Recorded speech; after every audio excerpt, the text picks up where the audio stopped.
à tous, je m'appelle Marley. Bonjour à tous, je m'appelle Camélia et nous sommes élèves en classe de CM1 dans l'école Montpenchi.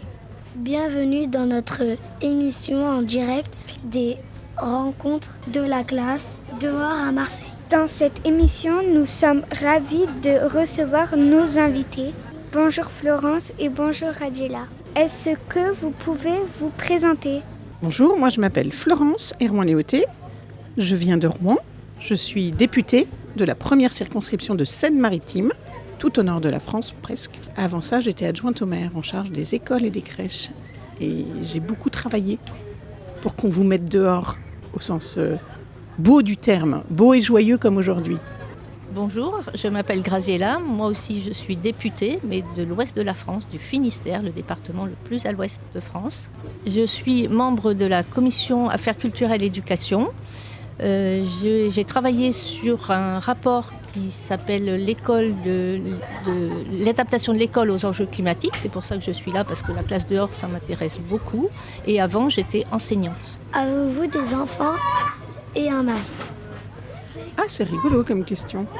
Alors oui, moi je suis mariée, j'ai 3 enfants. J'en ai un qui a votre âge d'ailleurs, il s'appelle Gaspard. Et il préfère 1000 fois être dehors qu'enfermé, surtout assis à pas bouger sur une chaise. Et puis j'ai 2 plus grands enfants qui ont 15 et 18 ans. Moi j'ai 3 enfants, mais qui sont grands.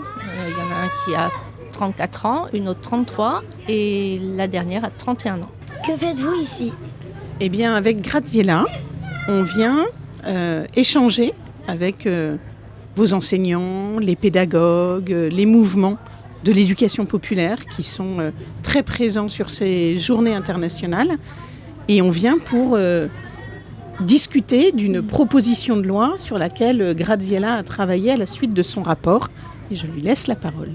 Oui, moi je suis là effectivement dans le prolongement du rapport dont je vous ai parlé aujourd'hui, parce qu'on veut que la classe dehors, ce soit l'éducation dehors et au contact de la nature, ce soit inscrit dans le code de l'éducation. Ça veut dire que tous les enseignants, dans tous les établissements, proposent d'aller faire classe dehors, et parce qu'on s'aperçoit que pour les enfants, c'est important, ça permet d'être au contact de la nature, d'observer, de préserver la biodiversité. Ça permet de se détacher des écrans et puis d'être au contact du vivant. Et c'est important pour votre morale et pour votre physique aussi. Et c'était un grand enseignement de la crise du Covid. Vous vous souvenez de la crise du Covid et des confinements ? Oui. Vous vous souvenez qu'on vous a demandé de rester enfermé toute la journée et que vous n'aviez le droit de sortir qu'une heure ? Oui. Et bien tout ça, ça a produit des effets très négatifs sur la santé mentale. Des plus jeunes, des plus âgés aussi. Mais ça nous a montré, d'abord qu'on est avant tout des êtres sociaux, qu'on a besoin d'interaction avec d'autres êtres humains pour vivre et qu'on a besoin de l'extérieur pour se développer. Et vous, à vos âges, vous avez encore plus besoin que nous d'éprouver, de ressentir les éléments, le vent, la chaleur, la pluie, et puis d'aller expérimenter et éprouver les choses dans la nature. C'est une autre manière d'apprendre. Et c'est une manière d'apprendre qui peut être très efficace. Et on a besoin de diversifier les manières d'apprendre parce qu'on n'apprend pas tous de la même manière. Quel âge avez-vous ? Eh bien, je ne sais pas, ça change tous les ans. Je crois que j'ai 52 ans. Et moi je suis plus âgée, j'ai 65 ans. Quelle est votre taille ? Eh bien, 1m62. Ex aequo, 1m62 aussi. Quel est votre plat préféré ? Quel est mon plat préféré ? Moi, je veux bien répondre la première pour une fois, parce que moi, j'ai des origines italiennes, donc mon plat préféré, ce sont les lasagnes à la bolognaise que je prépare moi-même. Trop bon. Bravo, Graziella. Alors, on s'était trouvé ce point commun, effectivement, avec Francesca Pasquini, avec qui tu avais écrit le rapport. Toi qui t'appelles Graziella Melchior, et moi, je m'appelle Florence Erwan-Léoté, mais j'ai une grand-mère Righetti. Donc, on a toutes les deux des origines italiennes. Mais peut-être que mon plat préféré, c'est la salade grecque. C'est bon. Pour vous, quelle est la classe idéale pour la classe dehors ? La classe dehors, bien sûr que c'est une classe sans mur, ouverte sur le monde, ouverte sur le ciel, ouverte sur la nature, avec la possibilité d'avoir une grande liberté dans ses observations, dans son contact avec la nature, l'herbe, les animaux, les insectes, et puis surtout avec les êtres vivants. Donc c'est une classe où les enfants seraient presque sans cartable, simplement à travailler avec tous leurs sens. Alors effectivement, c'est une très belle définition. Et puis pour être dans la nature, il y a plusieurs manières de l'être. Il y a toutes ces communes, toutes ces villes qui débitument les cours d'école pour les renaturer, pour y implanter des chemins de l'eau, pour y implanter des jardins potagers, pour y implanter des structures de motricité, et puis aussi des classes du dehors qu'on fabrique en général avec des rondins, avec une estrade, avec un tableau noir dans la cour. Ça, c'est une école du dehors de proximité, parce que quand il fait très chaud, on s'en est rendu compte. L'été, des fois, il fait très chaud, même au printemps, en septembre, et dans vos locaux, vous avez très très chaud. Eh bien, il n'y a rien de plus frais que d'être au pied d'un arbre. Éventuellement, on se déchausse. Et les pieds dans l'herbe, à l'ombre, c'est ce qu'il y a de plus climatisant. Ça peut vraiment nous rafraîchir. Et donc, ça peut être des conditions d'apprentissage qui sont meilleures. Et puis, il y a tous vos espaces de proximité. La forêt, le bord de l'eau, un parc. Tout ça, c'est des espaces de nature et on s'est rendu compte, moi je m'en suis rendu compte, j'étais très désolée quand je me rendais compte qu'on avait aménagé un nouvel espace renaturé à proximité d'une école et que les enseignantes me disaient mais mes élèves n'y sont jamais allés avec leurs parents. Et donc je leur disais mais allez-y, ils emmèneront leurs parents. Et l'école peut avoir aussi ce rôle-là de s'approprier les espaces, s'approprier la ville. Et que nos villes, elles soient à hauteur d'enfants, que vous y ayez toutes vos places, que vous puissiez vous déplacer en sécurité dans vos villes et aller jouer dehors.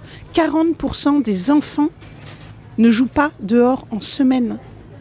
On ne peut pas vivre enfermé, sans respirer l'air, sans... Vous vous rendez compte, il y a des enfants, ils se lèvent le matin, ils passent de la cuisine au garage, ils rentrent dans la voiture, ils vont être déposés à l'école, ils rentrent dans le bâtiment de l'école. Alors il y a les récréations.